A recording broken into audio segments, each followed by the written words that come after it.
Boa noite aos participantes dessa live, boa noite ao pessoal que está nos acompanhando aí. Essa é uma live especial que está ocorrendo na quinta-feira, né? Normalmente nós fizemos as lives dos mosqueteiros nos sábados, né? Às 17 horas, né?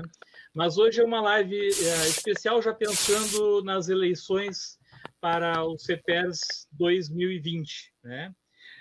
Antes de iniciar, eu queria dar os parabéns aí ao vivo para o meu amigo aí, colega, parceiro de live aí, o professor Elton, que fez aniversário essa semana, né? Parabéns.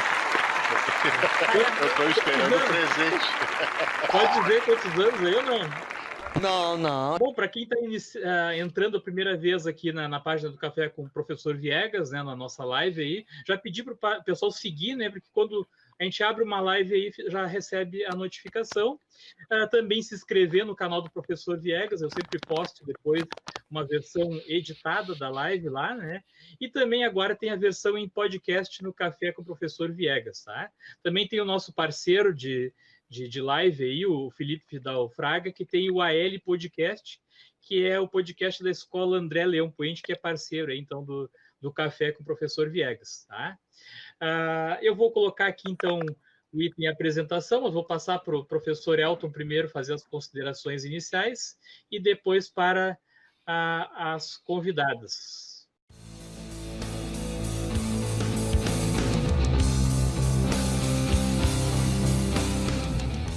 Oi, boa noite.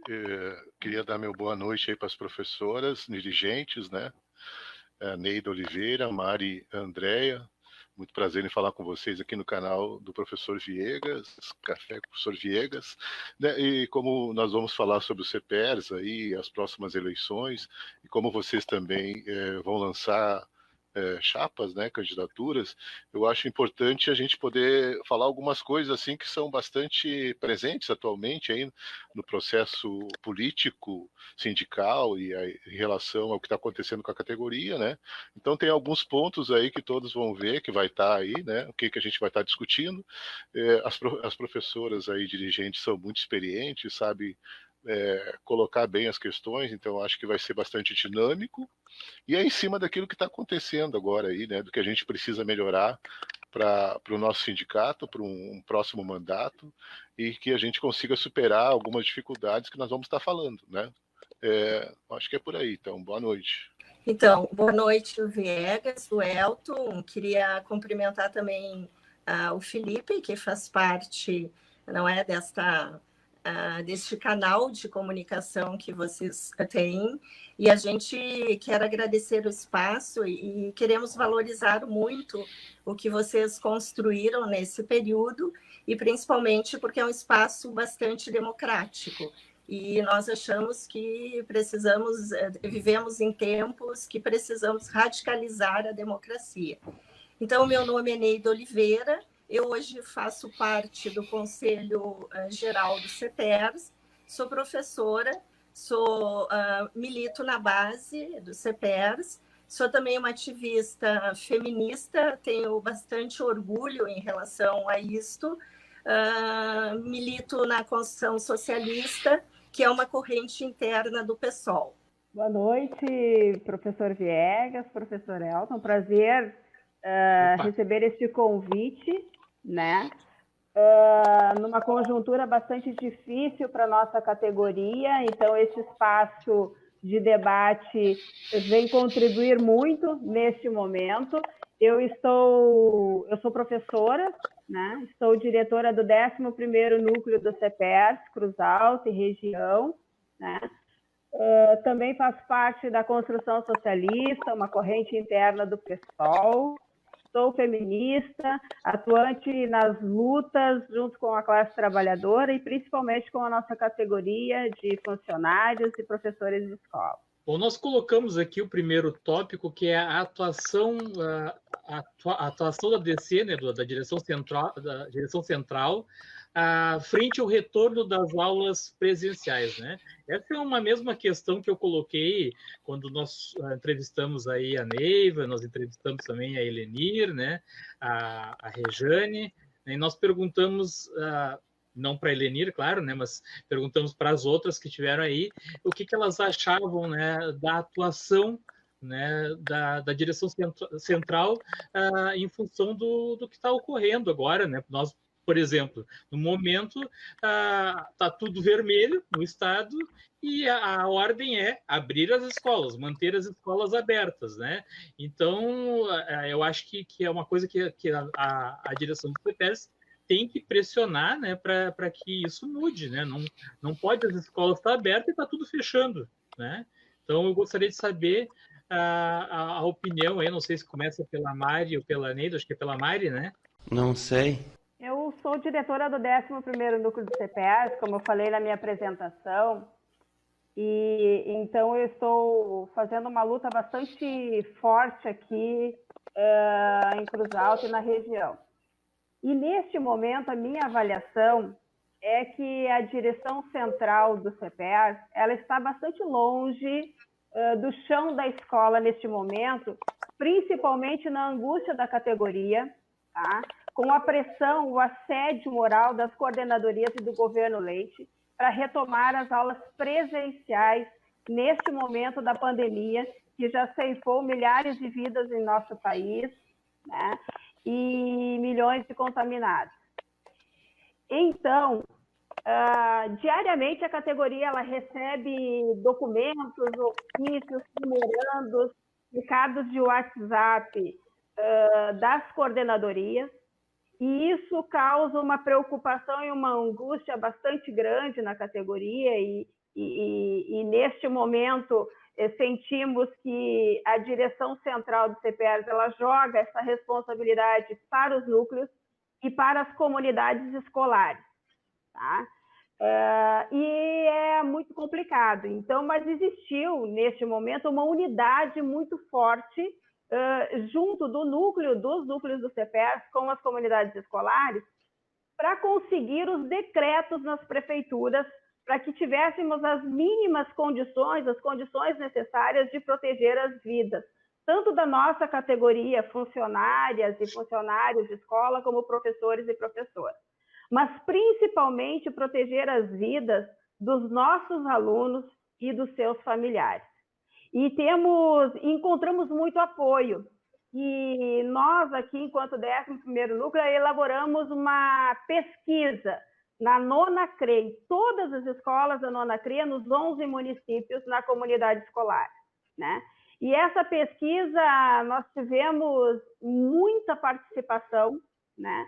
E conseguimos, a partir do resultado da pesquisa, levar o resultado da pesquisa para os prefeitos e para os secretários de educação dos municípios. Eu acho que foi muito importante que a Maria Andréia começasse esse nosso depoimento aqui e contasse a experiência de Cruz Alta, e sabemos que outros núcleos também conseguiram fazer isso, porque isso nos faz também enxergar de que é possível organizarmos a categoria pela base. Então, eu queria começar deixando esse depoimento. Em relação à questão da direção central, nós temos um problema que é real.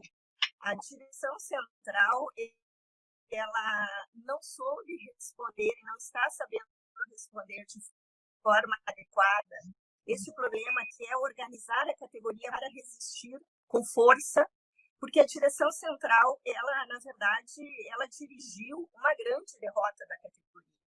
A categoria saiu no mês de fevereiro da nossa luta e do pacote do governo Leite com derrotas históricas. Nós perdemos de uma tacada só na Assembleia Legislativa plano de carreira, direitos que nós conquistamos há 30 anos, 40 anos. Então, isso significou o seguinte: a nossa categoria, enquanto a pandemia começa no mês de março, a diretoria central, que desrespeitou o final da greve, que desrespeitou o nosso movimento, porque não consultou a categoria de forma adequada, ainda no mês de dezembro, para que nós pudéssemos reorganizar o movimento, já que nós tínhamos atendido nosso primeiro pleito, que era a retirada dos projetos da Assembleia Legislativa, E, ao invés de voltar para a base para fazer esse balanço, a direção do CPERS ela levou 2, 3 meses para chamar o primeiro conselho online. E o resultado foi que, neste núcleo, né, nós conseguimos os 11 decretos. Então, a 9ª Coordenadoria de Região de Educação do Rio Grande do Sul, nós conseguimos essa pequena vitória numa conjuntura muito sofrida e drástica. Mas, junto com isso, com essa corrida para fazer a pressão, fizemos atos em frente às prefeituras e construímos a unidade com as famílias e com os alunos, a categoria ela passou a ser assediada, principalmente aqueles trabalhadores contratados com ameaças de demissões, com ameaças de perdas de carga horária. Então, nós tivemos professores do grupo de risco, né, que nem isso esse governo genocida respeitou, né, nem isso ele considerou na política genocida de reabertura das escolas a questão do grupo de risco, né? Então, as pessoas ligavam para a gente e choravam, muitas pessoas choravam porque não conseguiam se defender e diziam o seguinte: olha, Mari, se nos mandarem para as aulas presenciais durante essa pandemia, e aqui na nossa cidade está fora de controle, eu quero registrar aqui que é importante, nós vamos ter que acatar porque nós precisamos do nosso emprego, né? Então, é um assédio moral muito forte, e então teve uma unidade do núcleo com as direções de escola, com as famílias e com os alunos, e principalmente com os professores e os funcionários de escola, e conseguimos vencer essa batalha temporariamente, é verdade. Mas, infelizmente, essa realidade que nós conseguimos aqui não aconteceu em muitos outros núcleos, porque foi muito difícil a gente conseguir os decretos, né? Então, eu acho que existiu uma distância muito da direção central neste momento em que era necessário proteger as vidas, mas conseguimos cumprir a batalha aqui com essa unidade, com as comunidades escolares. Então, portanto, ao invés de responder de forma adequada, de fortalecer a categoria, que nós precisaríamos enfrentar o governo, não só o governo aqui no estado, mas essa luta é uma luta nacional, passou a ir para os núcleos, realizar plenárias, levando o jurídico junto e dizendo que o que tinha negociado no final, na Assembleia Legislativa, do pacote que passou, era uma redução de danos. Bom, isso faz com que nós achamos, inclusive, que a direção ela deveria ter enfrentado a pandemia, sabe de que maneira? Chamado todas as forças políticas à vanguarda do nosso sindicato e construído uma unidade, inclusive um conselho político para que pudesse dirigir a luta da categoria. Por quê? Porque a gestão dessa direção ela já terminou. Em junho, nós teríamos que ter tido eleições do CPERS. A direção ela sequer tem a legitimidade estatutária e não tem nenhum gesto da parte dela de que precisaria unificar o Conselho Geral, precisaria ter a humildade de dizer, olha, nós fomos derrotados, a categoria foi derrotada, nós erramos, a presidente do CP achou que podia negociar com o MDB na Assembleia Legislativa e, portanto, agora nós precisamos reconstruir as nossas forças e nós precisamos ir para a categoria de forma unitária para que a gente possa enfrentar este momento que nós estamos vivendo.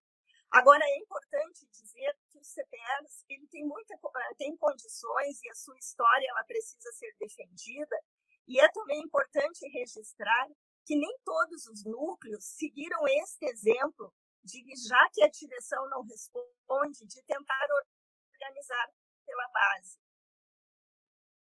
Aqui em Porto Alegre, por exemplo, a resistência que nós tivemos, ela ficou por conta dos diretores e diretoras de escola, e que foi uma importante resistência, que está sendo ainda, mas nós tivemos, sim, aqui a organização de base, os núcleos de base, deixaram muito a desejar também. Então, é preciso a gente rediscutir os CPRs para que nós possamos enfrentar a pandemia que ainda não acabou e enfrentar o debate dos CPRs no próximo período. Só para fazer uma análise, assim, que para a gente que discute aqui a questão da nossa categoria, ouvir de vocês isso de uma forma mais pormenorizada, mais detalhada, é muito importante. Viu, professora Neide? Vamos passar para o outro tópico, então. E tem 3 aí, que é a relação à comunicação do CPERS com a categoria, né? Eu e o Elton, nós já temos falado aí nas lives dos 3 mosqueteiros. Meus 3 mosqueteiros, cara. Com relação ao uso das mídias, né? Para se comunicar, fazer o que a gente faz aqui, né, nas nossas lives, né, se comunicar com a categoria, né? A gente acha que falta isso um pouco do CPERS, né? Fazer lives para conversar com os professores, né? Usar mais lá o canal do YouTube, né? Não sei, o Elton até podia acrescentar mais aí sobre isso, né? Porque ele tem falado bastante sobre essa ideia, né? Inclusive da TV Web, né, Elton? Eu falei isso até quando eu participei da última eleição e pela chapa da construção pela base, né? Que tinha que investir nisso. Tanto é que agora, né? Se a gente for analisar nacionalmente, o que está surgindo de fake news, o que estão utilizando isso para, né? Para fazer o que fizeram nessa eleição presidencial, nessa eleição agora aqui municipal, mas ao mesmo tempo, né, é uma comunicação fundamental. Quando a gente começou as lives aqui, lá no começo da pandemia, nós tivemos milhares de professores aqui acessando, né, o nosso canal. Então, assim, a gente percebe que isso é uma falha, né? Não investimento. A professora Helenir diz que já tem a sala para criar TV web, sei lá, né? Mas não é só essa questão da estrutura material. Tem que ter uma política de comunicação, né? Para que a gente realmente chegue. Porque as pessoas querem saber, quer dizer, tu pega um smartphone, né? Tem um debate lá no sindicato, na TV Web, lá sobre tal assunto. Eu estou no intervalo, eu não estou dando aula, eu estou assistindo, eu estou participando, entende? É uma coisa fundamental. Eu não sei como é que vocês veem isso, mas para mim é fundamental. Exatamente. Não, realmente é uma reflexão que vocês trazem importante, né? Nós entendemos como importante. Tem o CPERS, ele, como disse a professora Neida falou, demorou até para fazer um conselho virtual, né? Mas tem muitos grupos de WhatsApp e tem páginas no Facebook e no último período, acho que vem também lives e tudo mais, que é isso que esse ano foi decisivo, né? A categoria, que eu sempre digo para a categoria que o sofrimento de 2020 durante a pandemia com as aulas remotas foi que a categoria foi roubado o acesso à tecnologia da nossa categoria e da educação pública. Eu sempre falo isso porque o sofrimento em 2020 foi tremendo, foi muito sofrido para a categoria, que sustentou as aulas remotas do próprio bolso e com toda a tecnologia, o pouco de tecnologia que possuía, e quem não tinha comprou, né? Mas é importante quando o professor coloca este aspecto aí, porque não adianta grupos de WhatsApp, na minha compreensão, professor, não adianta grupos de WhatsApp, não adianta páginas no Facebook, se não tem um debate profundo do que são as reformas ultraliberais no desmonte da escola lá do bairro. Existe, que a população está perdendo a escola pública do bairro, que está perdendo postos de trabalho, a nossa categoria está perdendo postos de trabalho. Então, nós precisamos unir todo esse avanço tecnológico das mídias, né, que eu acho muito importante aqui e aqui eu quero dizer que eu reivindico isso, né? Então, eu acho que é fundamental que se diga aqui que nós temos, eu acho que a presidente do sindicato, quando ela falou em tudo que o CEPERS construiu e que organizou em termos de comunicação, enfim, para utilizar as redes sociais, ela só esqueceu de dizer que como esses instrumentos eles são utilizados e de que forma eles podem ser utilizados.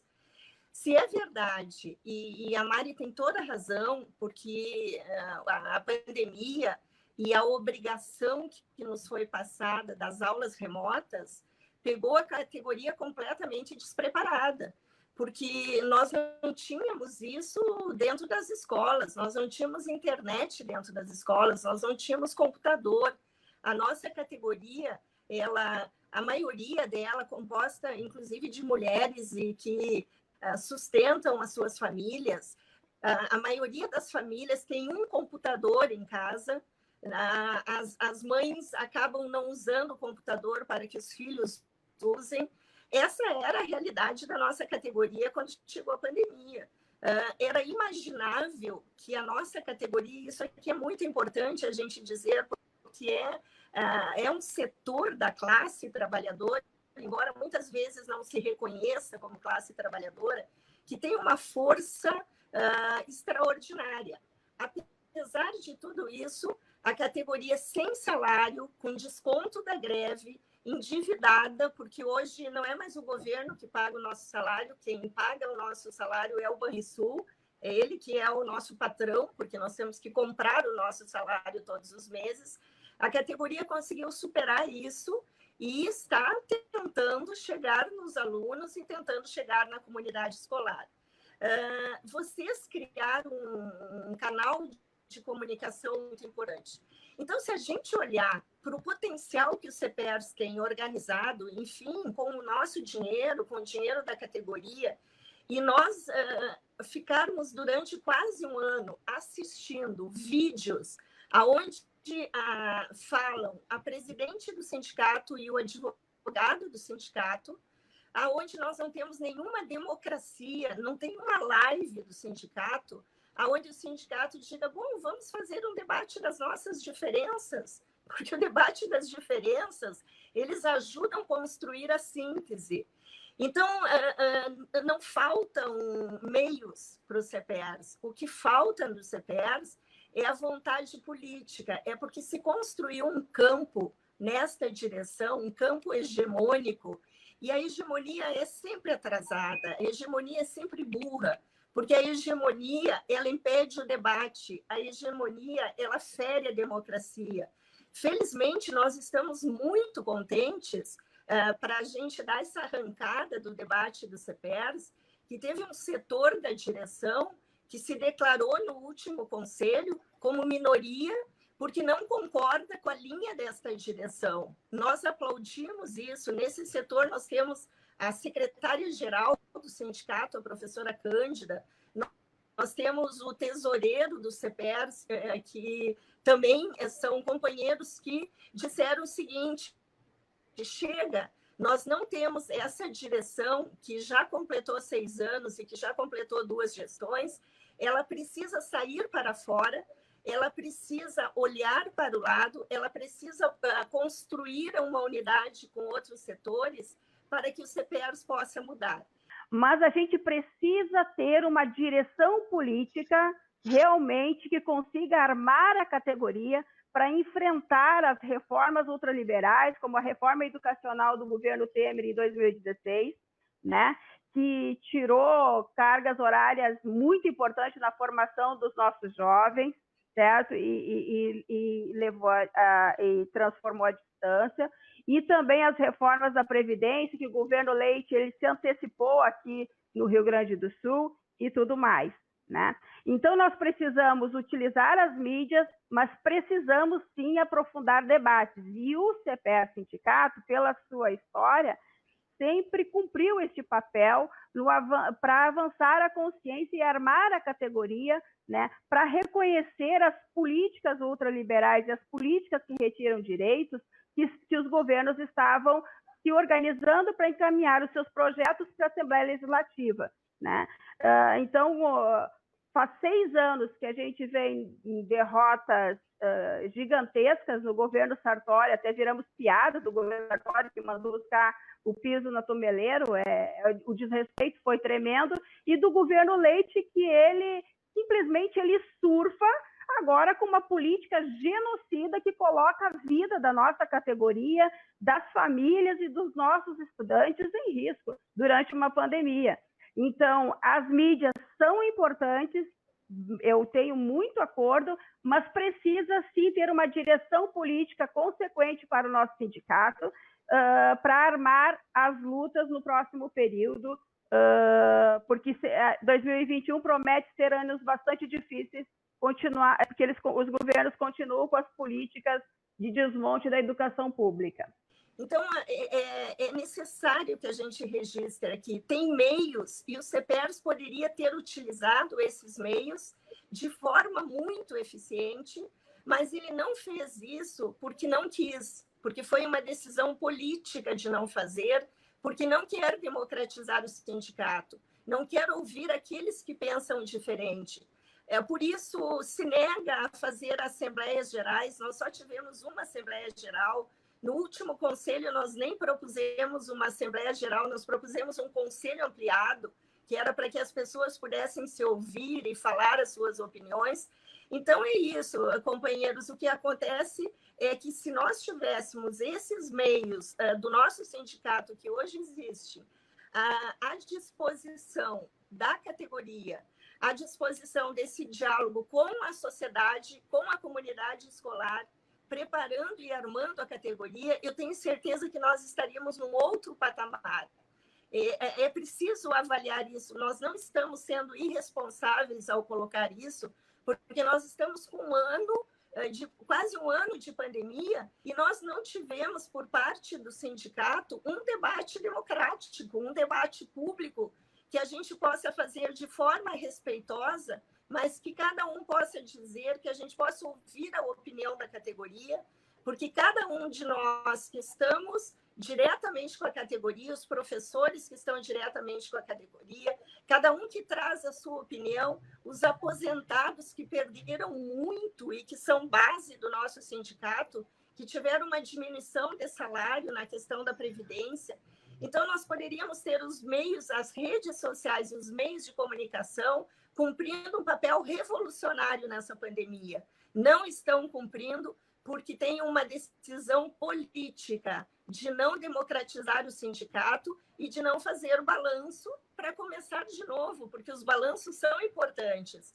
As críticas e autocríticas, elas são necessárias para que a gente possa mudar aquilo que está errado e para que a gente possa valorizar aquilo que está certo. Então, infelizmente, teve essa decisão política e, por isso, nós não temos esses meios de comunicação, inclusive ajudando neste projeto que vocês têm, que é um projeto valioso. E quantos projetos tem nos núcleos, na categoria, que poderia ser uma rede de comunicação poderosa, que poderia bater de frente com os meios de comunicação aí da burguesia, que, na verdade, só passam a sua ideia de uma sociedade de classes, onde exatamente a burguesia deste país, os ricos desse país, eles não perderam com a pandemia, eles ficaram mais ricos.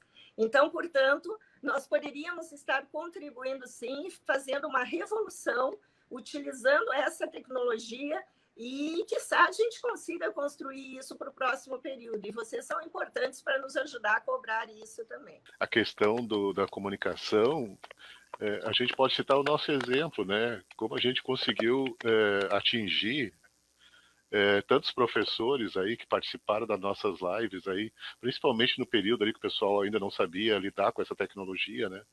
Então, assim, é fundamental que a gente consiga cada vez distribuir mais as informações, o conhecimento, né?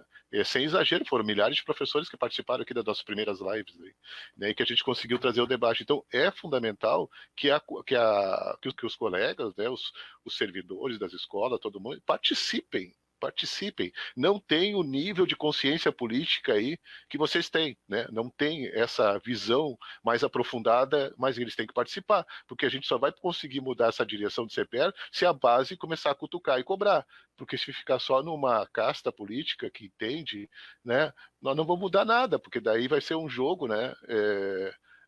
É um jogo que nem vocês comentaram aí, dessa supremacia de um setor sobre o outro, né?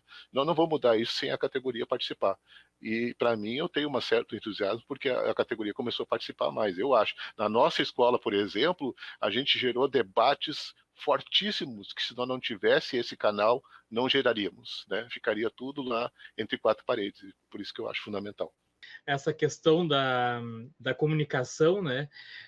Eu comecei a entrar lá no YouTube, do canal do YouTube do CEPERS, né? E fiquei surpreso, eu não sei quanto tempo tem, até tenho que dar uma olhada lá, mas não sei quanto tempo tem, e eu fiquei surpreso que tem 4.000 e poucos inscritos, né? Eu que sou um professor, né? Tenho um canal individual meu, tenho 6.400. Né? Claro que eu já tenho há um bom tempo o meu canal, mas eu imagino o seguinte, né? É uma categoria que tem 60.000 professores, em torno disso, né? Eu teria que ter no mínimo já só esse ano, só em 6 meses, ele deveria ter uns 15.000 inscritos, né, no canal. Então, por aí já dá para ver que está havendo pouca divulgação, pouca comunicação, né, do CEPERS com a categoria. Não está usando desse recurso, né, que nem nós estamos usando aqui. Né? Então, a questão da TV Web, que é alguma coisa mais sofisticada, que teria ter algum investimento, né, o Elton, por exemplo, poderia ter programas ao longo do dia com diversos assuntos, né, políticos, né, pedagógicos, né, mas para iniciar poderia ser o próprio canal mesmo. Eu assisto, eu não tenho canal fechado, eu assisto a CNN Brasil no YouTube. Você é maluco, é? Passa o dia todo no YouTube como se fosse uma TV normal. Então você não precisa nem investir muito. Se tivesse no YouTube lá funcionando durante o dia todo, né, ou em certos horários, que nem a gente faz aqui, eu faço live na quarta-feira e no sábado, e esporadicamente eu faço outras, que nem estou fazendo agora aqui, né? Então tu não precisa estar o tempo todo online, mas tu poderia ter horários ali de comunicação, né? Ó, tal dia, sábado, nós vamos conversar com a categoria lá numa live ao vivo, o pessoal vai poder colocar a sua opinião lá e nós vamos trocar ideias e conversar sobre as nossas divergências, né? Então, acho que poderia ser mais explorado isso aí, né? Mas vou passar para o próximo tópico, que é sobre os professores contratados. E no sábado passado, né, nós tivemos os representantes do comitê de contratados, né, que eu achei muito legal, porque eu fui contratado durante 14 anos e na minha época não tinha, né, lamento muito que não tinha, e assim, eu me sentia isolado naquela época, né, até porque a internet não era muito explorada. Eles falaram aqui da questão de falta de apoio, né, por parte da direção do CEPERS dos contratados, né? E a gente conversou na nossa live aí que poderia ter muito mais apoio. Eu vi um debate aqui até nos nossos comentários aí, de uns falando que eram contratados e que apoiavam, outros dizendo que os contratados não apoiavam. Eu acho que não tem que haver essa divisão aí, né? Mas para isso, eu acho que o CEPERS poderia pensar em questões, por exemplo, que foi citado na live de sábado, que é a questão de brigar pela efetivação dos contratados. Eu, quando contratado, eu sonhava com isso, né? Porque o concurso, a gente sabe que, além de ser muito difícil de abrir, quando fazem concurso que é para não passar ninguém, porque é para humilhar os professores e mostrar que os professores não têm condições, né? Que nem aconteceu lá aquela vez em 2012, né? Em 2013, né? Então, eu queria saber de vocês, a pergunta então é o que no caso vocês como direção, né, que vocês até vão falar sobre a chapa depois, penso que poderia ser feito para apoiar, para lutar também, colocar os contratados ao lado, né, dessa briga, né?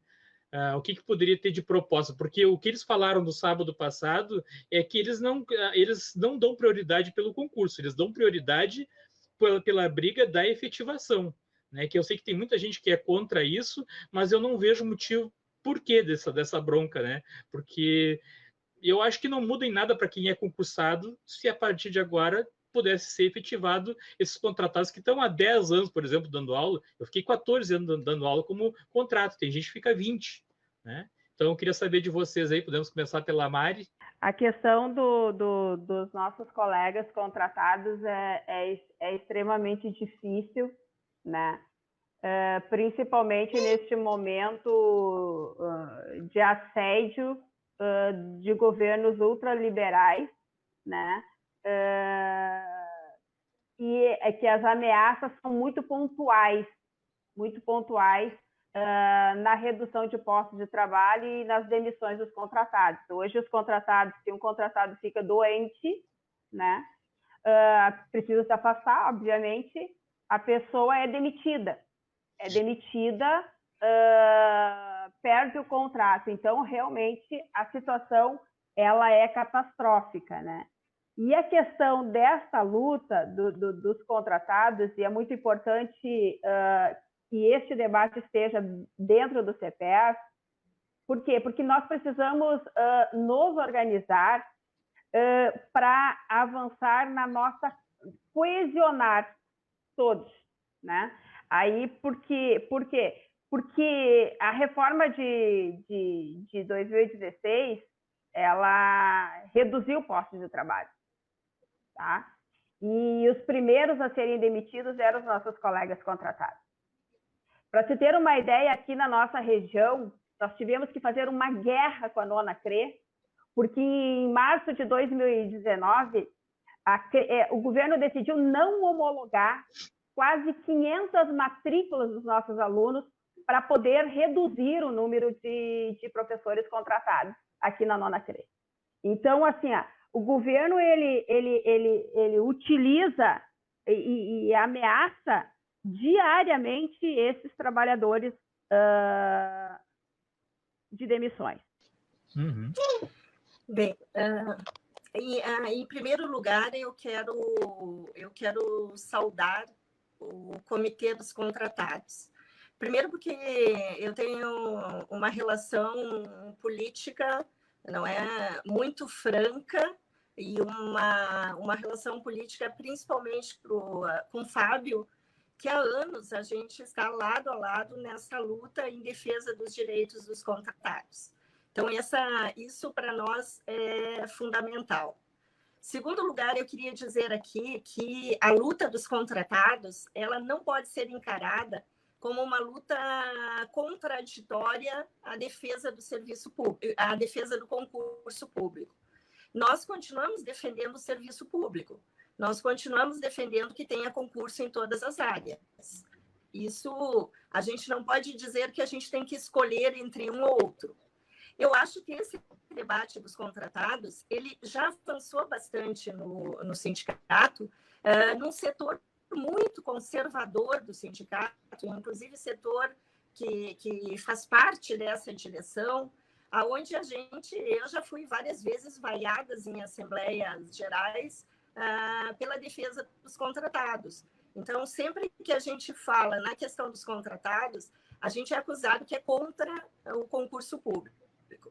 Da nossa parte, nós queremos dizer que nós não estamos aqui falando por uma questão legal, porque nós achamos que é errado efetivar os contratados. Nós sempre estivemos entre aqueles que defenderam garantias de direitos para os contratados.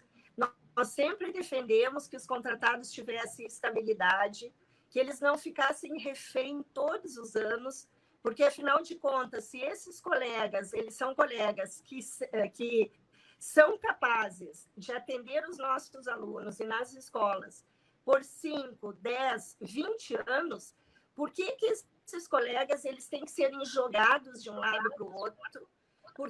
Por que esses colegas eles não podem ter direito a ter estabilidade profissional?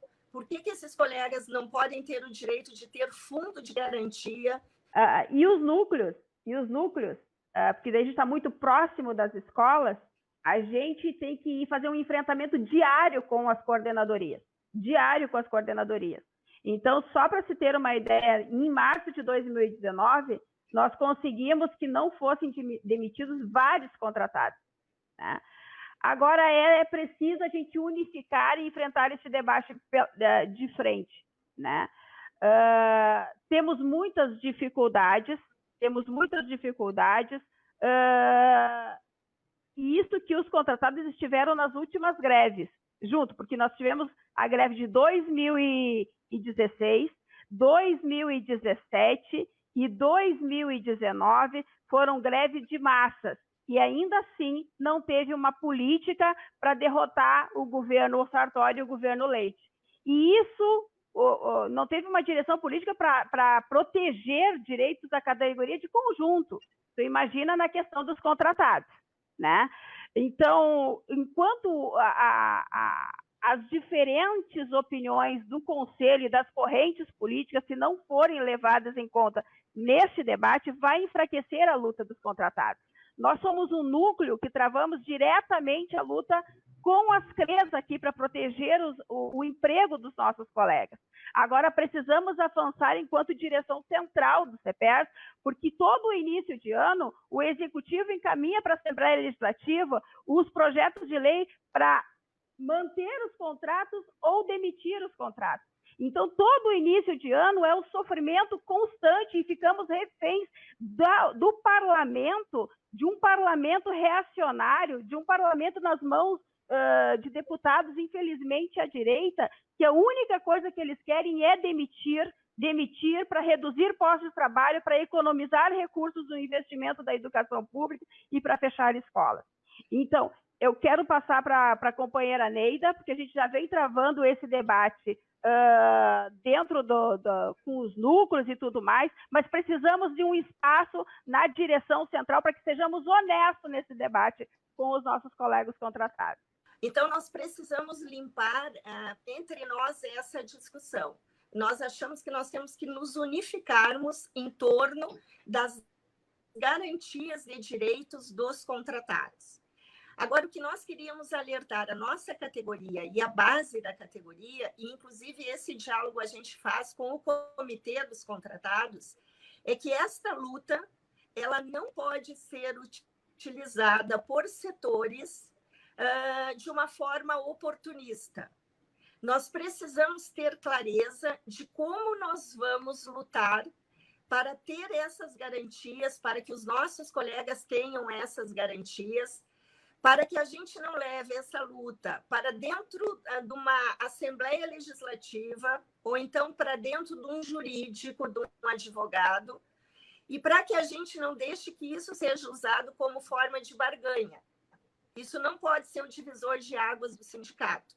Nós estamos entre aqueles que achamos que a política da diretoria central do CEPERS é uma política muito ruim em relação aos contratados, que nas escolas tem uma política muito ruim em relação aos contratados, é como se na categoria nós tivéssemos uma hierarquia, tem aqueles que são os da hierarquia que estão acima porque são concursados, e estão aqueles que estão na hierarquia abaixo porque eles são contratados. Só que nós somos os mesmos professores há anos, nós damos as mesmas aulas há anos, e se não tem concurso público, não é culpa dos contratados, se não tem concurso público, é culpa dos governos, que quando fazem um concurso, fazem de forma hipócrita e de forma desmoralizada, exatamente, eu tenho acordo com isso, para que aqueles que servem para dar aula durante anos e anos não consigam, inclusive, passar nesse concurso. Então, nós precisamos ter um plano de ação que unifique a nossa luta pela estabilidade desses contratados, pelos direitos dos contratados. Agora, nós não podemos, e aí esse alerta eu quero refazer aqui, porque isso já está acontecendo na base da nossa categoria, que a luta dos contratados ela está sendo usada de forma oportunista. Nós não estamos do lado da direção do CEPERS, que não tem política para os contratados. Nós não estamos do lado da maioria da direção, que acha que defender os direitos dos contratados é ser contra o concurso público. Agora, nós precisamos também discutir com os colegas em que mundo nós estamos vivendo. Porque nós estamos vivendo hoje numa época que é uma época que os governos estão aprofundando os ataques ultraliberais, que terminou a estabilidade. Não existe mais estabilidade no serviço público. A reforma administrativa é isso, acabou com a estabilidade no serviço público.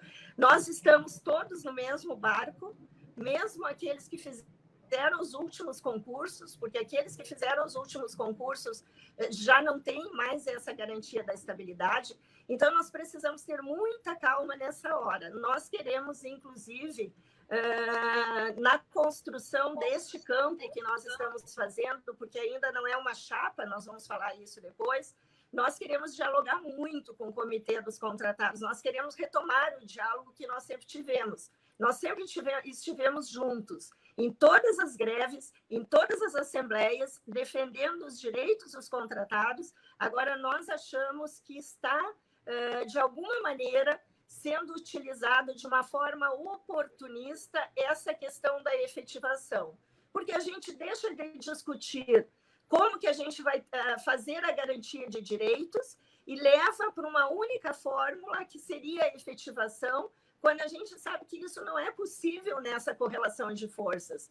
Então, nós precisamos ter um programa que diga o seguinte: nós queremos que os contratados tenham estabilidade no emprego, nós queremos que eles tenham fundo de garantia, nós queremos que eles tenham direitos, os direitos que nós temos dentro das escolas, que não são os novos professores que hoje funcionários têm, porque acabou com o plano de carreira, hoje a gente está começando do zero, mas nós precisamos levar esse debate dessa forma, porque se a gente dividir, inclusive dividir setores que sempre estiveram ao lado dos contratados, porque agora nós resolvemos que nós vamos dizer que a única bandeira que nós vamos levantar é a bandeira da efetivação dos contratados. Primeiro, que nós vamos estar alimentando uma ilusão nos colegas, é uma ilusão.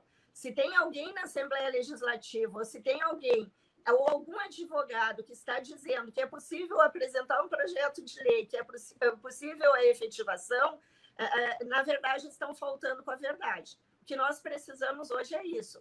Vamos sentar, vamos conversar e vamos discutir se é aquilo que a gente defendia antigamente, e que isso a gente já defendeu junto com o Fábio, que é a garantia disso do emprego, a garantia do fundo de garantia, a garantia das férias, a garantia dos direitos dos trabalhadores, ou nós esquecemos desse programa. Não é isso que serve mais, e agora nós vamos simplesmente ter uma única bandeira, que é a efetivação dos contratados. Então, não tem uma diferença entre nós. Nós precisamos acertar as coisas de qual é a melhor tática para garantir a estabilidade daqueles que estão anos e anos sendo professores, exercendo a profissão de forma muito, inclusive, às vezes, mais sacrificados, e na maioria das vezes mais sacrificados, do que aqueles que também já passaram pelo concurso público. Eu acho que essa coisa de que ser contra a efetivação dos contratados, para mim, é jogar para as elites, né? Tá contra a nossa própria categoria. O que está errado, a gente se prender num legalismo e ser contra uma bandeira dos trabalhadores. É demais isso. Agora, mas, professora Neida, eu vou tocar um pouquinho de pimenta aí nesse debate aí, né, Elton? Você é maluco, é? Assim, poderia dizer assim, por parte de que lado que está surgindo esse uso dessa ideia aí? É por parte da direção do CEPERS ou é um outro grupo dentro do CEPERS que está levantando essa bandeira aí? Não interessa para você, palhaço. É um grupo que sempre esteve junto com a gente, defendendo a estabilidade dos contratados, e que agora defende, esqueceu como nós vamos fazer isso e como nós vamos organizar isso, e simplesmente dizendo efetivação. Tá? E aqui não tem nenhuma crítica, quero repetir para que não fique um mal-entendido, em relação ao Comitê dos Contratados. O Comitê dos Contratados está certo de se movimentar de todas as maneiras, inclusive está apoiando agora um projeto da deputada Sofia Cavedon, lá de que é a prorrogação do contrato por 5 anos. Sim, eu ia perguntar sobre isso também. Isso, o comitê tem essa tarefa de se agarrar em todas as bandeiras. Agora, Claro. também tem que ter a clareza de que não pode se deixar usar, porque senão vai alimentar uma coisa na categoria que depois não vai ter na prática, não vai ter concretude. O Elton, tu pode fazer o teu questionamento aí sobre essa parte, tu que é o especialista no assunto. Muito boa, especialista é boa. Eu sou professor de sociologia e filosofia, por isso que ele diz isso, viu?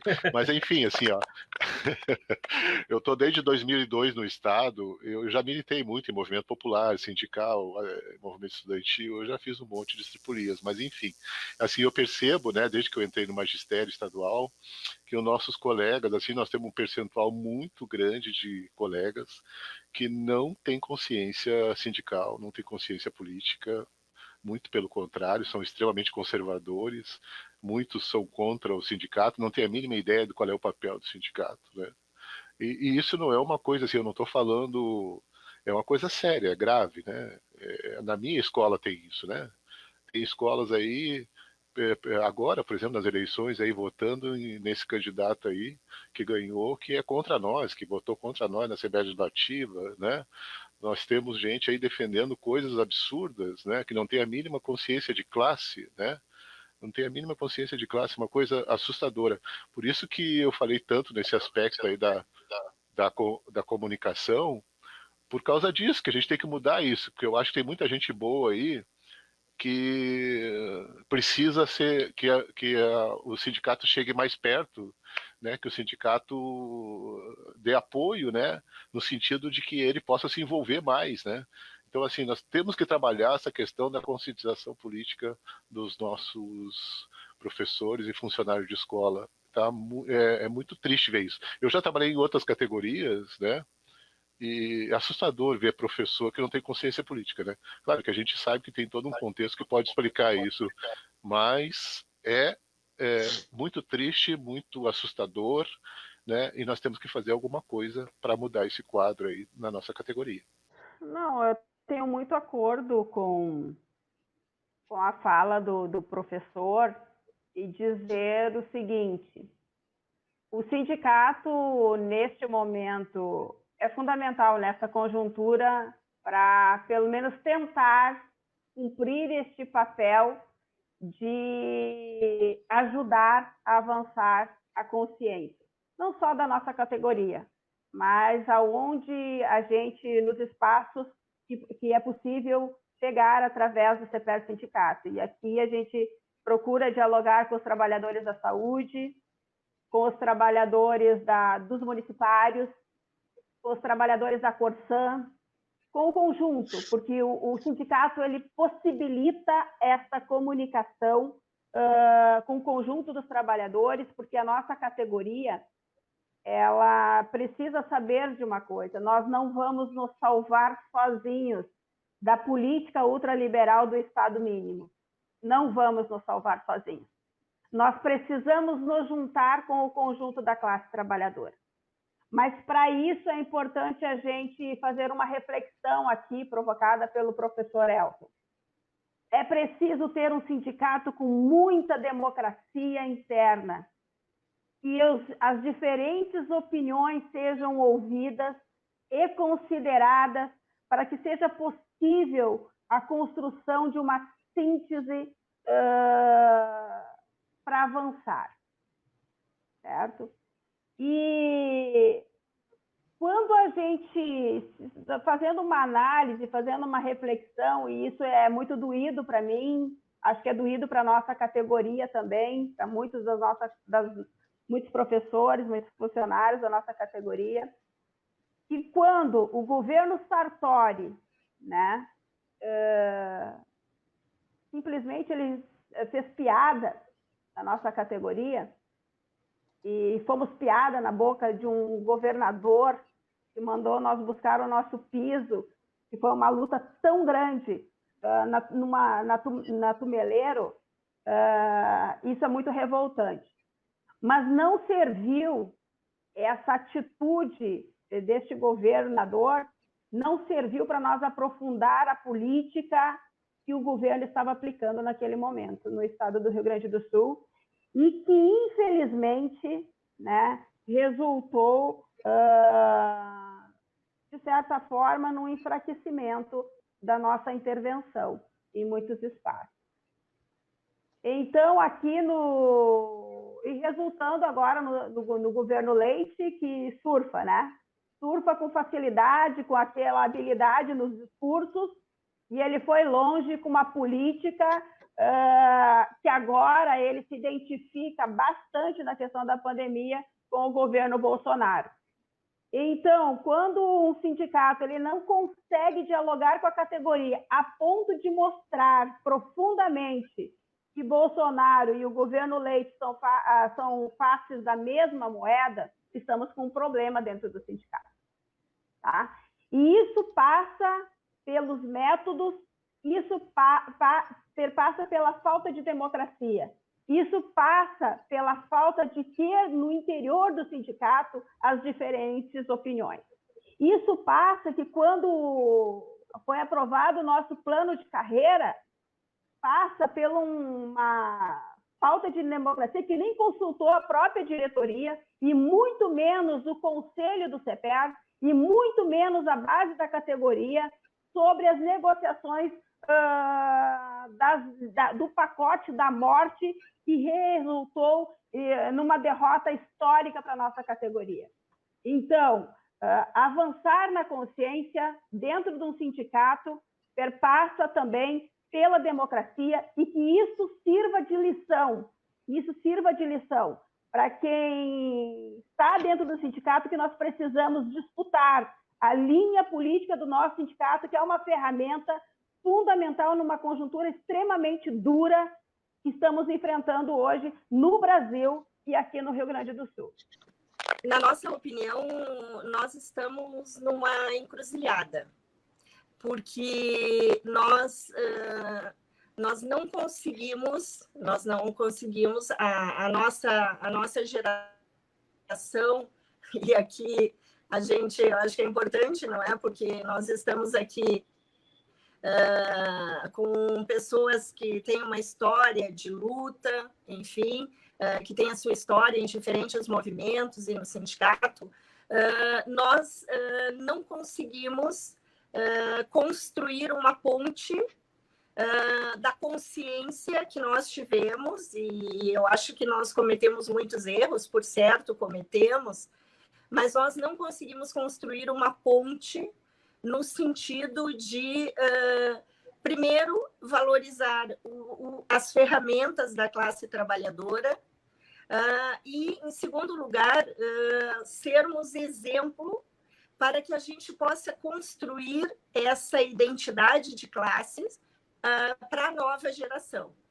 Então, nós estamos vivendo um momento bastante difícil. E a nossa categoria, ela reflete isso. E não tem saída se nós não retomarmos o debate que nós precisamos fazer, e aqui a consciência política, ela passa, inclusive, para nós voltarmos a fazer formação sobre o classismo. A nossa categoria, infelizmente, grande parte da nossa categoria não se enxerga como trabalhadora. Nós tivemos historicamente, temos ainda hoje no nosso sindicato, uma grande polêmica se somos trabalhadoras e trabalhadores em educação ou se somos educadores. Bom, se nós não nos enxergamos como classe, isso é um atraso na consciência, da categoria. Imagina como é que nós vamos ter a compreensão do nosso ofício. Porque nós estamos dentro da escola, nós vendemos a nossa força de trabalho, a força é intelectual, mas é isso. E se nós não nos sentimos enquanto trabalhadores e trabalhadoras, para que a gente possa fazer essa conexão da educação com a realidade que nós temos dentro da escola. Porque dentro da escola nós temos trabalhadores e trabalhadoras, filhos de trabalhadores, filhas de trabalhadores, desempregados. E se a gente não consegue avançar nessa consciência de se sentir parte disso, em primeiro lugar, a gente precisa aprender, o elemento básico antes da gente discutir o partido político, a gente precisa primeiro saber como se organiza a sociedade. E como se organiza a sociedade se organiza, não é, em classes. E nós precisamos nos sentir classe. Então, acho que é urgente que o sindicato retome a formação política. E aqui eu estou falando, eu acho que é importante o que a Mari fala, porque a democracia, a gente aqui não está falando que a democracia significa que cada um vai ir para dentro do sindicato defender o seu partido político. Não, pelo contrário. A democracia é para que a gente consiga ter as visões que são manifestadas na base da categoria, para que a gente possa ter uma formação que a gente consiga ajudar a avançar na consciência. Então, sem isso, sem essa consciência do classismo, sem que o sindicato ele avance nesse sentido, porque ele segue sendo um sindicato bastante conservador, porque o problema não se resolve nas eleições. Nós achamos que temos que ter lado nas eleições, mas não é disso que nós estamos falando. Nós estamos falando da formação política, de que os colegas precisam entender o mundo, precisam entender a sua profissão e precisam atuar de acordo com essa compreensão. Então, precisa muita formação política, nós precisamos voltar, e isso é a tarefa da nossa geração, porque é verdade, nós tivemos uma derrota, não é? A gente vem de uma derrota histórica, porque os nossos sindicatos, eles estão muito enfraquecidos enquanto instrumentos de lutas. Não são só os partidos políticos que estão desgastados, os sindicatos também estão desgastados. E a gente precisa resgatar isso. Mas nós precisamos fazer esta ponte.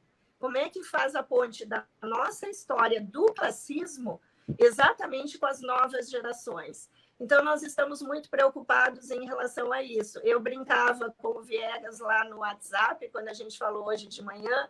Não, é importante que a Maria Andréia esteja junto hoje, porque a gente precisa discutir o nosso legado. Porque o nosso legado ele não pode ir com a gente quando a gente morre. O nosso legado ele tem que ser transmitido em vida.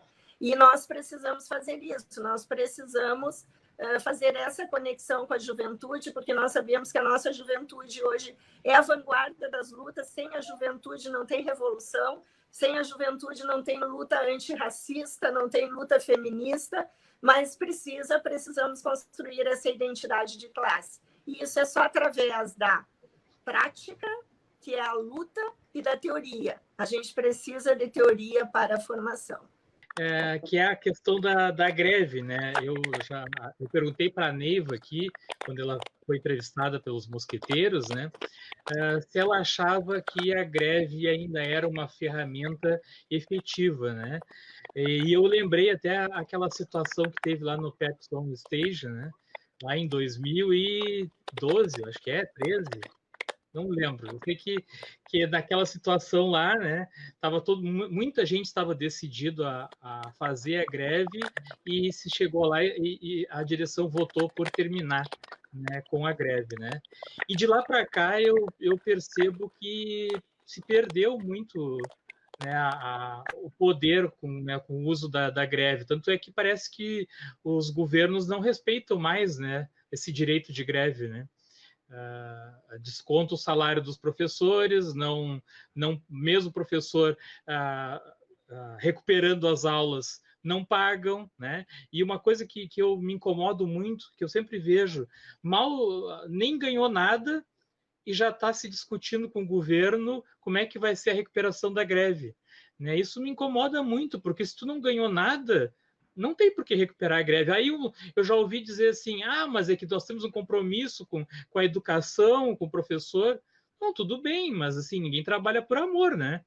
E então, eu acho que antes de começar a discutir como é que vai ser a recuperação da greve, tem que ganhar alguma coisa, né? Antigamente se ganhava um direito e aí depois se recuperava a greve, né? Agora não, agora já se fala em recuperação de greve antes de tu ganhar qualquer coisa, né? Não ganhou nada e já está falando em recuperação de greve, né? Então, eu acho que perdeu muito a força e eu acho que vai ser um desafio muito grande, né, se para as próximas direções que tiverem aí, reverter isso aí. Porque eu tenho escutado muito professor falando aí nos comentários, lá nos grupos do magistério do Facebook, que não fazem mais greve porque tiveram seu salário descontado e não receberam de volta, né? Então, assim, esses governos que estão entrando agora não estão respeitando o direito de greve mais, né? E aí eu queria saber a opinião de vocês, como vocês acham se acham que a greve ainda pode ser uma ferramenta efetiva, ou se tem outras alternativas, e se vocês acham que a greve é uma ferramenta efetiva, como se reverteria essa situação? Não sei não. Olha, é verdade isso que tu fala, que eu ouço também em muitas escolas, os meus colegas, quando a gente conversa, Mari, greve não dá mais, a gente tem que escolher outra alternativa, outro método de luta. Agora, eu sempre dialogo e digo o seguinte, a greve é um dos instrumentos de luta e que não pode ser descartado, né, na luta da classe trabalhadora. Certo? É um instrumento forte, é um instrumento importante, mas a gente precisa, e daí eu quero colocar aqui, ele falou em 2013, né? Mas nós tivemos 3 greves importantes, 2016, tá? Que foi uma greve diferente, ao meu olhar aqui, eu estou olhando pelo núcleo, pela minha região, né? Que também faz parte do todo. Porque naquela greve, nós tivemos um movimento muito diferente de estudantes na educação básica. E foram ventos que sopraram lá de São Paulo, que derrotaram um pacote, uma reforma educacional do Estado, os alunos secundaristas, né, com as ocupações de escola, e aqueles ventos de lá veio fortalecer uma greve importante aqui no Rio Grande do Sul, em 2016. Depois, em 2017, nós tivemos uma greve fundamental também, bem importante, de 94 dias, né? Uma das maiores greves desde 87, tá? Uma greve de massas. Teve municípios que nunca tinham feito greve aqui do nosso, e foi um desafio muito grande. Então, foi dos 4 cantos, assim, norte a sul, leste a oeste. E depois, 2018, terminando em 2019, nós tivemos a última greve, né? Uma difícil greve unificada dos servidores, né? Mas o que eu quero dizer para vocês? Nós estamos numa conjuntura de uma crise econômica internacional, tá? E todas as lutas, mas principalmente as greves, elas precisam ter uma direção, precisam ter direções políticas consequentes. Direções políticas que consigam fazer, acertar na análise de conjuntura e verificar a correlação de forças.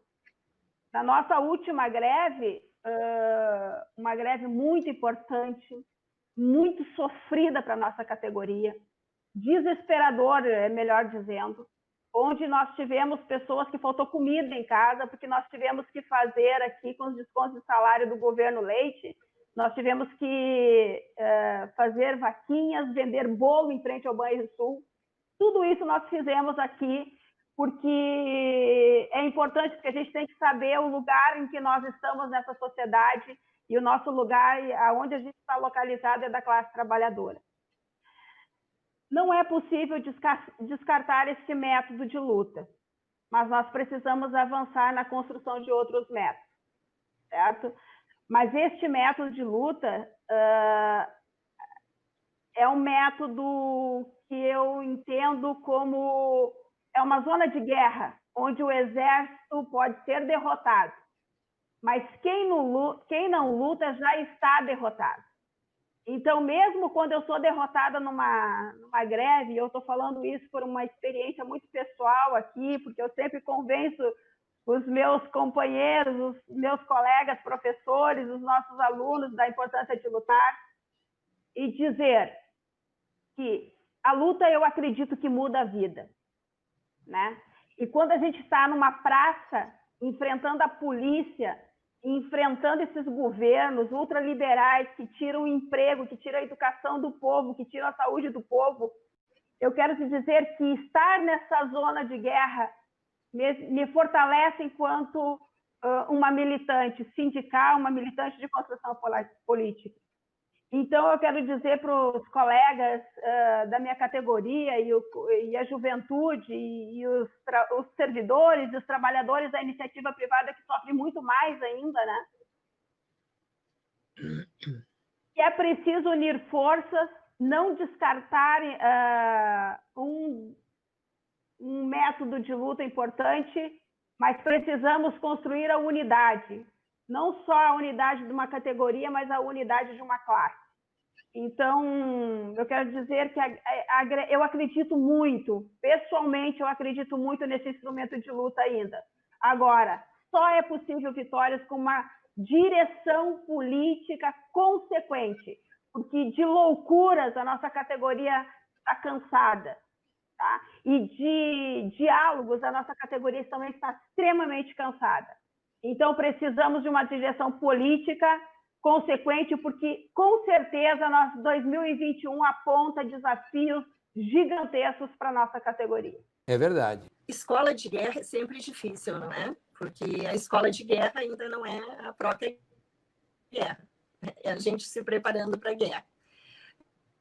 Então, discutir uma greve, a gente precisa ter claro que uma greve ela tem que ter uma estratégia clara, um objetivo claro, ela tem que iniciar a greve com os trabalhadores e as trabalhadoras extremamente preparados, sem serem enganados, assim como a gente não pode iniciar uma greve já tratando da recuperação, a gente não pode iniciar uma greve querendo entrar na justiça para a justiça garantir a nossa greve. Hoje está isso muito em moda, a discussão nos comandos de greve, e aqui eu não estou falando nem da parte da esquerda, dos reformistas, dos revolucionários. A gente faz uma assembleia, decreta a greve, e a primeira coisa que o comando de greve faz é chamar o advogado para entrar na justiça para garantir a nossa greve. Bom, isso então não é uma escola de guerra, porque a gente vai pedir para o inimigo, vai pedir para a justiça burguesa garantir a nossa greve. Então, esse fato é um fato real na nossa categoria. Nós entendemos, e aqui é muito importante, nós estamos tendo o privilégio de falar aqui, mas nós não somos donos e donas da verdade. Nós estamos aqui fazendo a nossa contribuição da nossa experiência. Nós achamos que greves, ela não pode ter peleguismo, ela não pode ter entreguismo, mas ela também não pode ter ultra-esquerdismo. Quem diz a hora de começar a greve é a base, e quem diz a hora de terminar a greve também é a base. E nós temos vivido, pelo menos nos últimos anos, no nosso sindicato, uma vanguarda que se distanciou muito da base. Nós temos uma vanguarda, e é normal que ocorra isso, porque vanguarda é isso mesmo. Mas temos uma vanguarda, e que inclusive se intitula direção da categoria, que não tem a preocupação de fazer com a categoria. Tem apenas a preocupação de fazer pela categoria. Eu tenho uma máxima, não é? Que eu sempre divido com as minhas companheiras e companheiros. Eu não tenho orgulho, eu jamais teria orgulho de fazer greve sozinha na minha escola. E hoje é muito comum em relação a isso. A gente ver quadros políticos defendendo greve até a morte e sentindo orgulho porque está fazendo greve sozinho na escola. Mas, poxa, se tu não consegue convencer nem os teus colegas que estão junto contigo para fazer a greve, como é que tu pode ser o dirigente da greve? Como é que tu pode dizer qual é a hora que a greve tem que terminar? Então, independente dos problemas que nós tivemos, e é verdade, uma direção pelega que tenta determinar o que a categoria vai fazer sem ouvir a categoria, porque a famosa assembleia aquela, eu acho que provavelmente ela ia terminar com a greve naquela assembleia. Mas a direção queria terminar com a greve, estava se utilizando dos servidores públicos para terminar com a greve e não queria arriscar ouvir a categoria, porque a categoria poderia votar pela greve. Então, errou em tudo. Errou desde o início da Assembleia, errou tudo e, bom, aquilo foi uma catástrofe. Agora, a gente precisa levar em consideração isso. Nós entendemos que a nossa greve, e aqui sem medo, porque eu já sou acostumada a defender greve, e sei exatamente o momento de que a gente tem que respeitar a disciplina sindical. Se tu faz uma greve de vanguarda, porque tu não tem jeito, nós já fizemos, é uma greve de vanguarda para a gente dizer o seguinte, nós vamos pelo menos perder, nós vamos perder lutando. Agora, se tu faz uma greve de massas, tu faz uma greve com 15 mil, com 20 mil, e depois tu faz uma assembleia para decidir o final da greve, e nessa assembleia tem 1.000 pessoas, e os outros já voltaram para a escola, e eu vou para uma assembleia dessas e eu defendo continuar a greve, eu acho que esse papel é tão nefasto quanto de uma direção que entrega uma greve. Então, isso é o que nós precisamos debater na nossa categoria. É o papel das direções, nós não queremos e nós achamos que o nosso sindicato não merece uma direção entreguista, mas também não merece uma direção esquerdista e inconsequente. Então, o debate é importante por causa disso. Nós vamos continuar fazendo greve, aliás, nós vamos continuar organizando isso. Esperamos que nesse país a gente consiga fazer, passada a pandemia, uma grande greve geral que coloque em xeque o governo do Bolsonaro, porque nós achamos que a gente tem que derrotar o Bolsonaro nas ruas, nós não podemos ficar 2 anos esperando as próximas eleições para derrotar o Bolsonaro. Então, nós temos que acreditar na greve, sim, e por isso nós acreditamos e defendemos a greve e queremos construir uma greve geral. Agora, alto lá, não é? A gente tem que ter esse cuidado, que é o cuidado nem entreguismo e nem esquerdismo inconsequente, porque isso não leva o fortalecimento do sindicato e nem da categoria. Eu vou passar para o tópico 7, que é o diálogo com o governo. Não, eu acho assim que é uma pergunta bem clara, bem explícita, né? A questão do diálogo com o governo, aí a gente já teve críticas aí dessa atual direção, né? Que dialogou errado, encaminhou mal, né?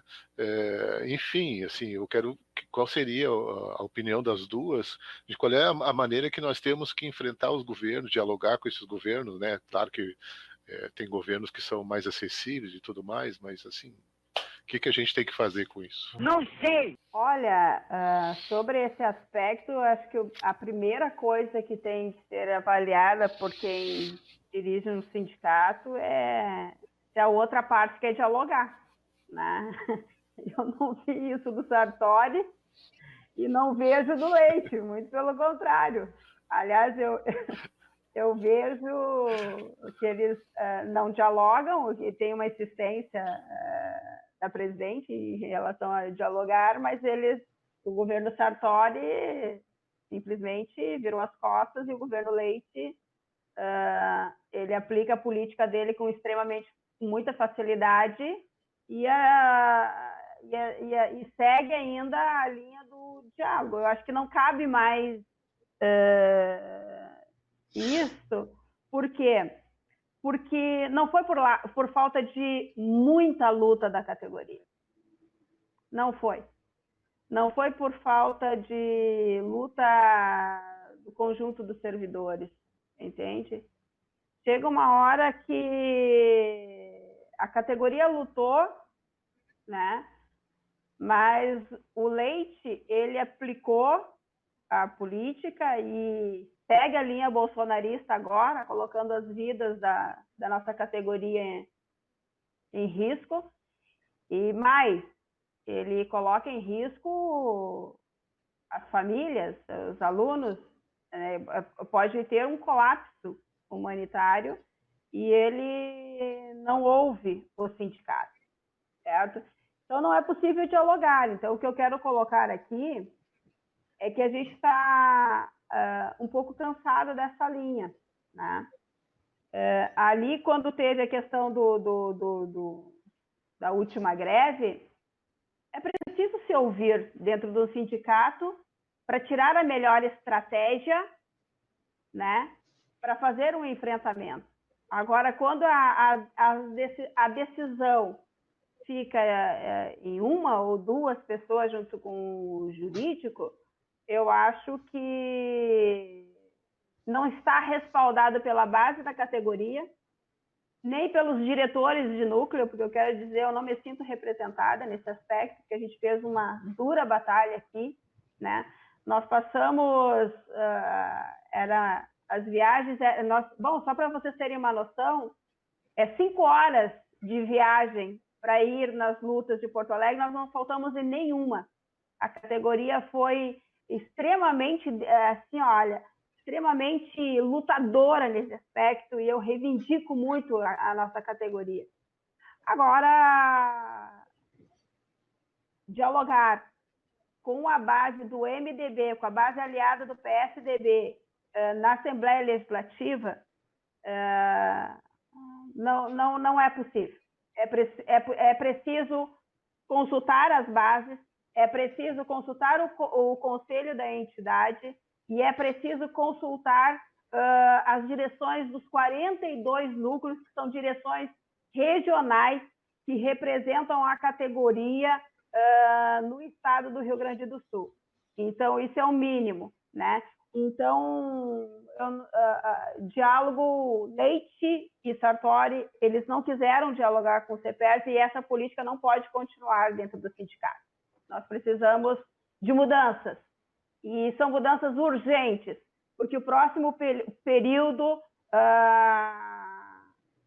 fechamentos de escolas vão se intensificar, diminuição de postos de trabalho vão se intensificar, demissões vão se intensificar, então é grave a situação, né? Ah, meu Deus.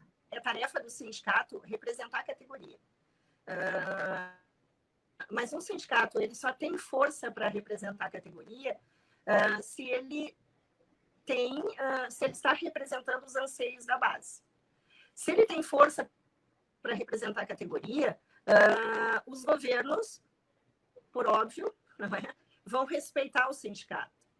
Agora, dizer que é possível avançar em negociações, que é possível evitar a retirada de direitos, dialogando com os nossos inimigos, esse é um erro de estratégia que uma direção não tem o direito de cometer.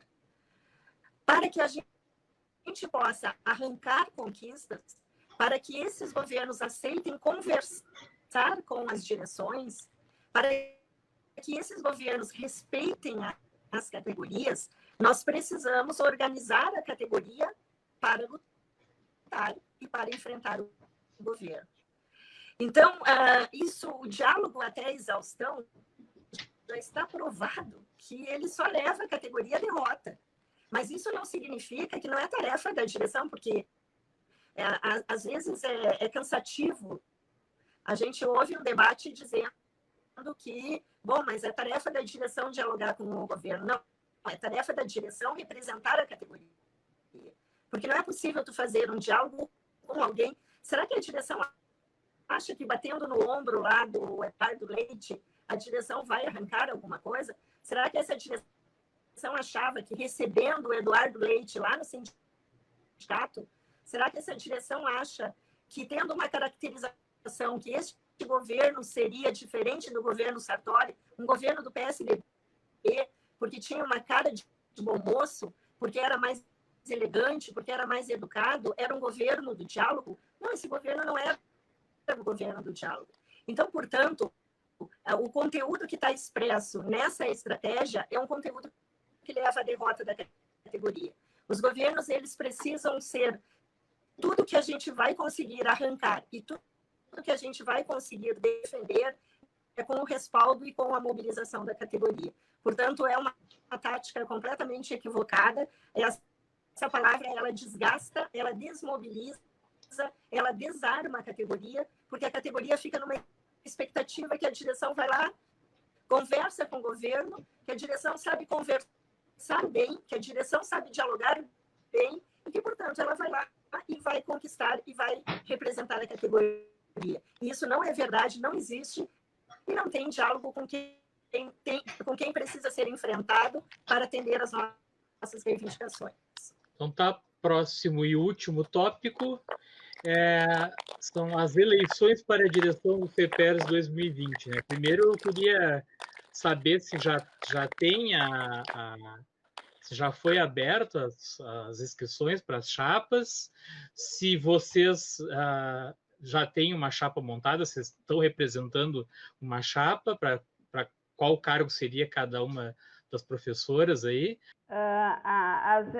Chegamos num momento importante de debate interno da nossa entidade, que nesta conjuntura ele toma uma importância gigantesca, eu quero dizer para vocês, gigantesca, sob o meu ponto de vista, porque é uma ferramenta extremamente importante na luta da categoria para proteger os seus direitos numa conjuntura de ataques, né?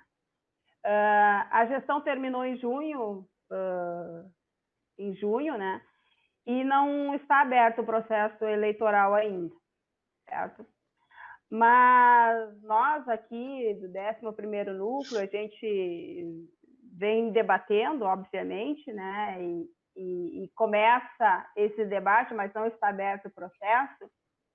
Mas nós estamos bastante ansiosos para fazer um balanço interno, para que a gente possa fazer o debate, fortalecer a nossa entidade de luta, para que no próximo período estejamos mais fortes. Então, a gente está ansioso por mudanças dentro da nossa entidade, que a gente possa ter a oportunidade de se ouvir e fazer um balanço profundo, um balanço construtivo, né?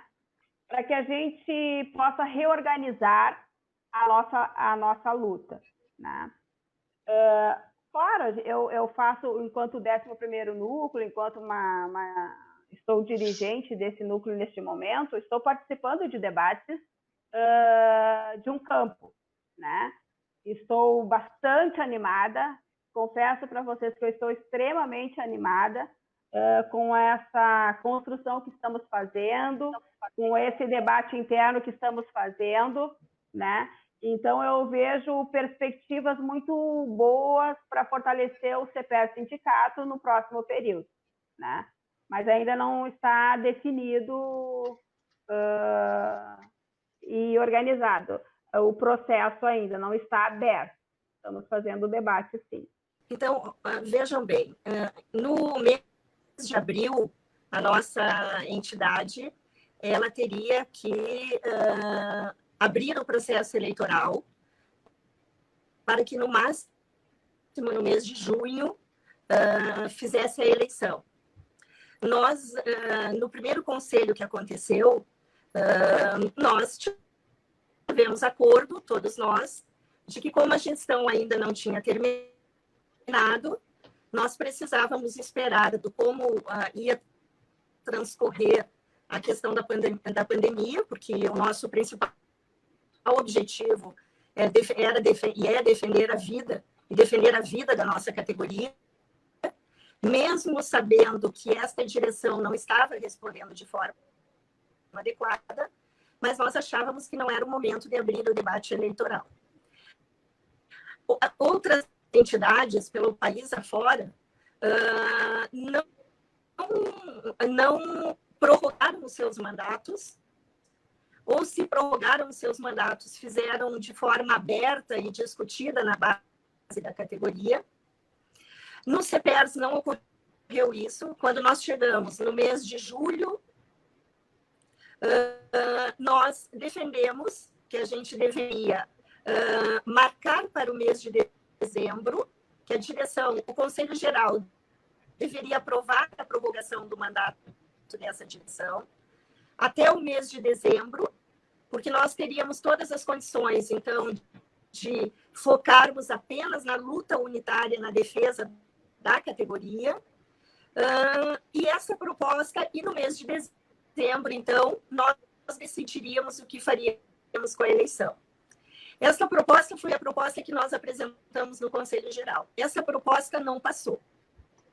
A proposta que passou no Conselho Geral foi uma proposta de que no primeiro conselho presencial, ou seja, isso no final da pandemia, certo? Porque se nós estamos defendendo as escolas fechadas, nós trataríamos da eleição do CEPERS. Isso nós vimos com muita preocupação. Inclusive, nós entendemos que naquele momento sequer foi prorrogado o mandato desta direção. Bom, se essa direção pelo menos tivesse tido a atitude que a gente falou aqui no início, de construir uma unidade, de construir um conselho político de representação, inclusive dos campos que vão disputar a eleição, para que desse legitimidade para que esse mandato continuasse, isso seria completamente importante politicamente para a categoria, e nós teríamos acordo de fazer isso. O mandato dessa direção, ele terminou em setembro, e a base da nossa categoria, ela sequer foi informada de forma adequada aí nas redes, nos meios virtuais do CEPERS, porque tem meios virtuais, dizendo que, bom, já terminou esse mandato dessa direção, não só dessa direção, mas o mandato dos núcleos, enfim, e que nós estávamos prorrogando o mandato para que a gente pudesse fazer esse debate. Isso não ocorreu. Nós estamos no mês de dezembro, no último conselho, no Conselho Final de...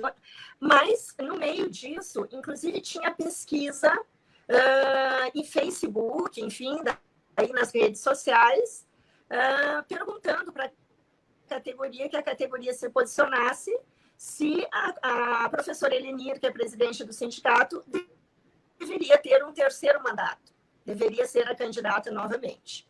Isso foi público, não foi... A gente não está dizendo aqui que isso é por a nossa vontade que aconteceu.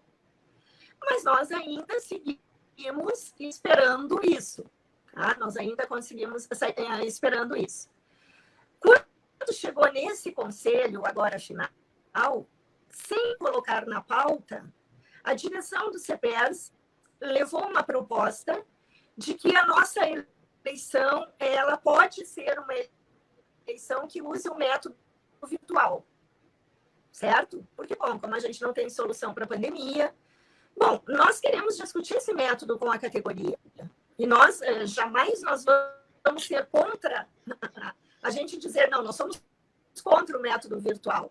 Até porque a gente sabe que é difícil manter as eleições do CEPERS. É importante dizer que nas eleições do CEPERS nunca teve corrupção, mas a gente faz a eleição do CEPERS, vocês conhecem, com as urnas nas escolas, enfim. A direção do CEPERS, ela resolve dizer o seguinte, não, agora nós vamos apresentar no Conselho Geral uma autorização para que se contrate uma plataforma para fazer a eleição virtual e depois a gente, inclusive, vai fazer uma simulação, enfim. Olha, isso é inadmissível. Por quê?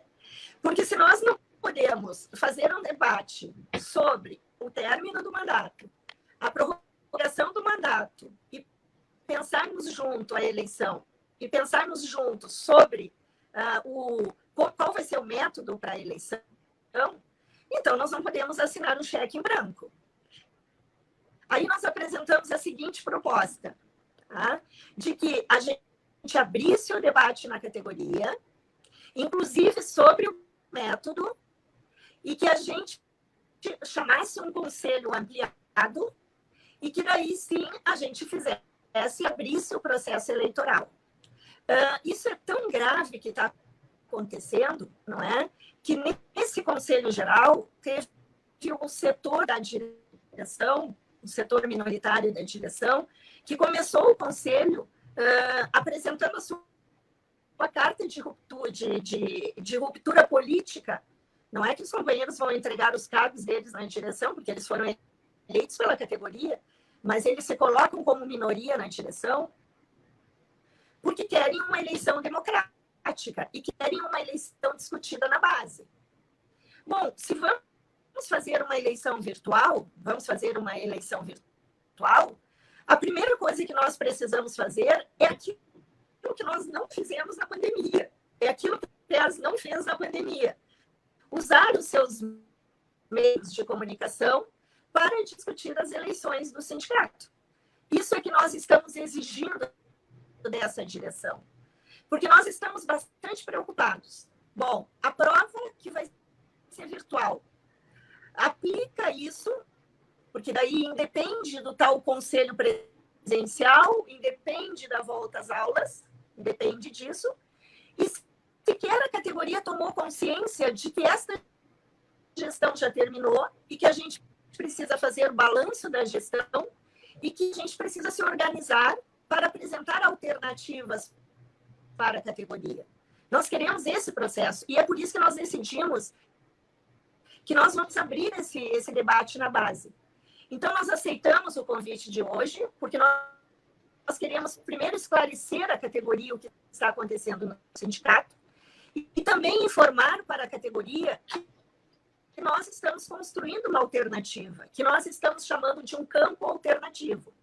E nós estamos bastante felizes que esses companheiros, essa minoria da direção, vão nos ajudar, com certeza, a romper essa hegemonia que está colocada dentro do sindicato e estão discutindo esse campo conosco, porque nós nos encontramos, sabe quando? Quando que nós começamos a ter acordo?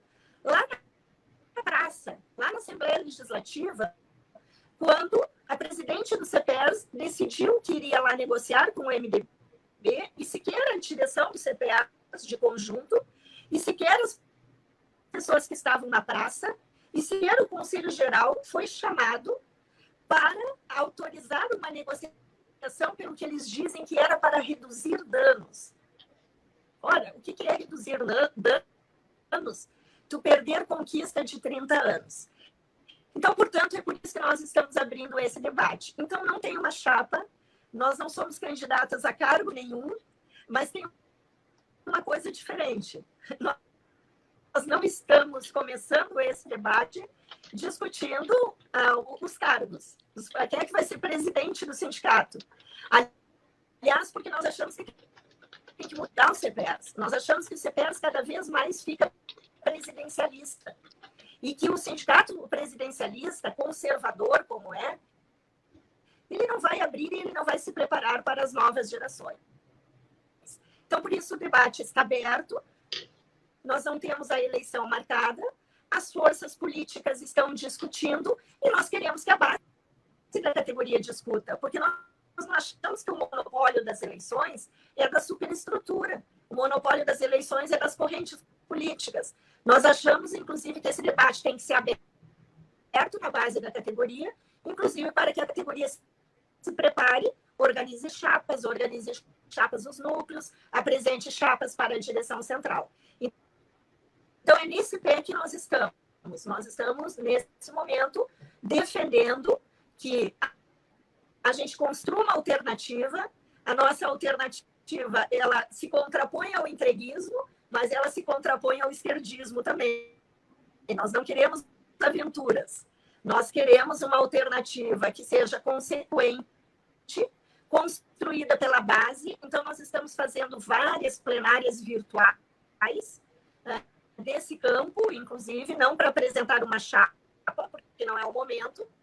Nós nem sabemos quem serão os integrantes da chapa. Nós estamos apresentando uma alternativa. E por isso queremos agradecer para vocês por ter nos proporcionado que nesse espaço que reconhecidamente é democrático e que nós achamos que o Viegas, inclusive, hoje ele me disse, nós achamos que o Viegas tem que ser sócio do sindicato para que ele possa nos ajudar no combate lá no sindicato. Estamos fazendo esse convite ao vivo e formalmente para você e achamos que vocês podem cumprir um grande papel. Por isso que eu disse, nós não temos problema nenhum de debater, porque nós fizemos debate em alto nível, com todas as forças, fizemos as nossas experiências, já estivemos em composições com vários campos. Essa é legítimo e a gente precisa compor para construir uma alternativa de direção. Estamos otimistas, porque temos a capacidade de fazer crítica e autocrítica e aprender com os erros.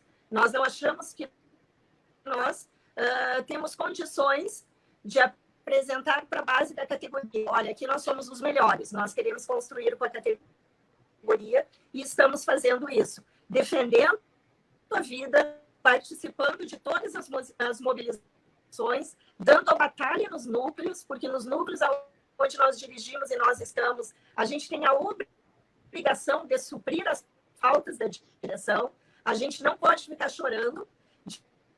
Diretor de núcleo que diz que não faz as coisas no seu núcleo por culpa da direção, a gente acha que também está errado. A gente precisa fazer a nossa tarefa, mas queremos construir uma nova alternativa.